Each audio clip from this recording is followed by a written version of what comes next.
Agora eu quero que você imagine o seguinte: um computador que não cabia numa mesa, não cabia em um quarto, nem em uma casa, mas sim ocupava uma sala inteira. Um computador que pesava toneladas, consumia energia como um bairro inteiro e era tão quente que podia literalmente queimar alguém.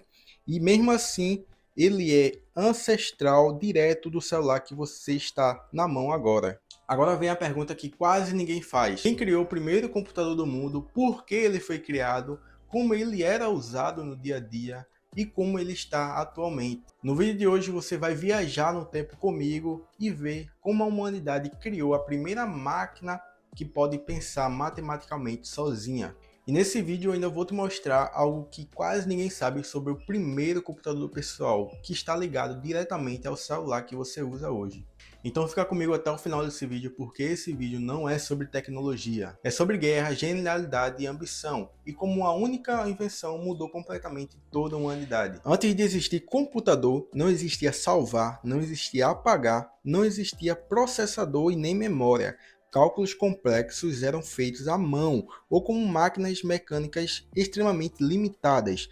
Engenheiros, matemáticos e cientistas usavam um sistema muito arcaico de cálculos. O primeiro computador do mundo não nasceu por curiosidade, ele nasceu por necessidade extrema. Estamos nos anos de 1940, o mundo está na guerra. Estados Unidos, Alemanha, Inglaterra e Japão disputavam a supremacia da tecnologia. Quem tivesse melhores cálculos teria melhores armas, quem tivesse melhores máquinas ganharia a guerra.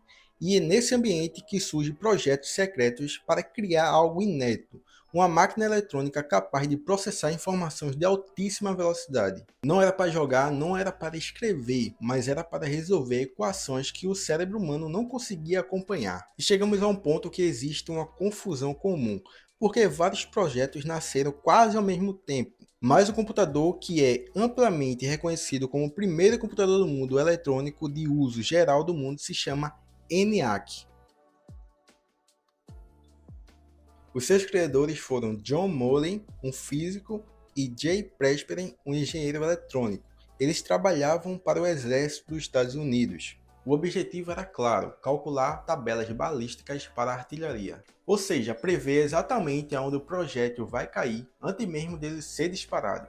Algo que levava dias, o ENIAC levava segundos. O ENIAC não parecia um computador, ele parecia uma fábrica. Alguns números são assustadores. Ocupava cerca de 180 metros quadrados, pesava mais de 30 toneladas e tinha cerca de 18 mil válvulas eletrônicas. Consumia tanta energia que às vezes as luzes das cidades piscavam quando ele ligava, e tinha quilômetros de fios. Ele não tinha tela, não tinha teclado e nem mouse. Ele era programado manualmente. As pessoas literalmente conectavam cabos, giravam chaves e reorganizavam painéis. E aqui entra um detalhe histórico poderoso. As primeiras pessoas da história a usar esse computador foram mulheres. Para ser mais exato, foram 6 matemáticas. E os nomes delas estão aqui na descrição para título de curiosidade. Elas criavam os primeiros programas da humanidade, sem livros, sem cursos e sem exemplos. Elas literalmente inventaram a programação. E quem foi o primeiro usuário desse computador? Não foi um gamer, nem um empresário, muito menos um estudante.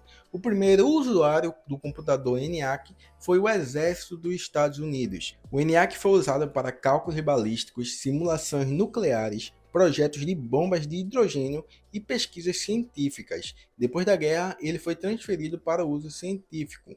Passou a ajudar físicos, engenheiros e matemáticos. Ou seja, o primeiro computador do mundo ajudou a humanidade tanto a descobrir quanto a compreender o universo.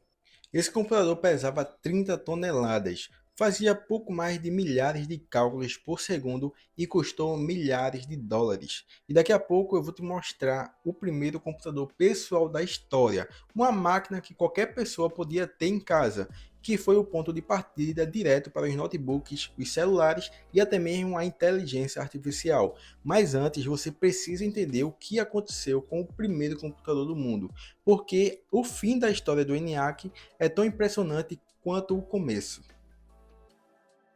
O ENIAC funcionou até 1955 e durante 10 anos ele foi uma das máquinas mais importantes do planeta. Depois disso ele foi desligado, mas não foi vendido, não foi desmontado completamente e também não foi esquecido. Hoje, parte dos ENIACs estão em museus, universidades e instituições científicas. Alguns painéis originais são expostos no Museu dos Estados Unidos. Ele não existe mais como uma máquina funcional, mas existe como uma relíquia tecnológica. E como eu já te falei, ele é um dos projetos mais importantes da história da humanidade. Bom, agora entramos numa virada de chave, porque o ENIAC era do governo, mas o primeiro computador pessoal era para pessoas comuns. O grande marco foi o Altair 8800, lançado em 1975.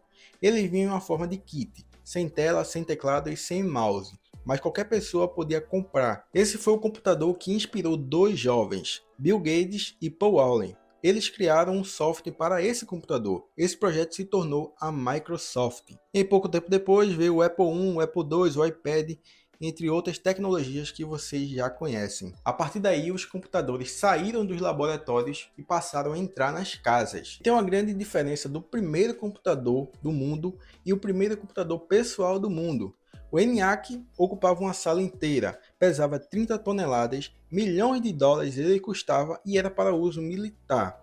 O Atari 8800 ele cabia numa mesa, custava alguns centenas de dólares e era para uso pessoal. Era programável e deu a origem aos PCs que vocês conhecem hoje. O ENIAC nasceu para vencer guerras. O computador pessoal nasceu para transformar a sociedade. Hoje você carrega no bolso um dispositivo milhões de vezes mais poderoso que o primeiro computador do mundo. Mas tudo começou com uma sala quente, barulhenta, cheia de fios e com pessoas que ousaram criar algo que nunca tinha existido. O primeiro computador do mundo não foi só uma máquina, ele foi o nascimento de uma nova era, a era da informação. E tudo que vivemos hoje, internet, redes sociais, inteligência artificial e até mesmo realidade virtual, é apenas um eco daquela primeira máquina. Para você entender o futuro, você precisa compreender o passado. Bom pessoal, o vídeo de hoje foi esse. Muito obrigado por vocês terem assistido até aqui. Se você gostou, deixa seu like, não sai do vídeo sem deixar seu like e também comenta o que você achou desse conteúdo. E aproveita e se inscreve no canal para a gente bater 13 mil inscritos. Bom, eu vou ficando por aqui e até uma próxima. E a Apple entra em guerra interna. Logo depois, Steve Jobs é retirado do comando da Apple.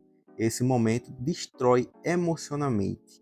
Ele sente que perdeu a sua identidade, mas esse é o momento mais importante da história. Então Jobs passa pela Nexter, onde cria computadores absurdamente avançados, e também passa pela Pixar, que quase quebra várias vezes.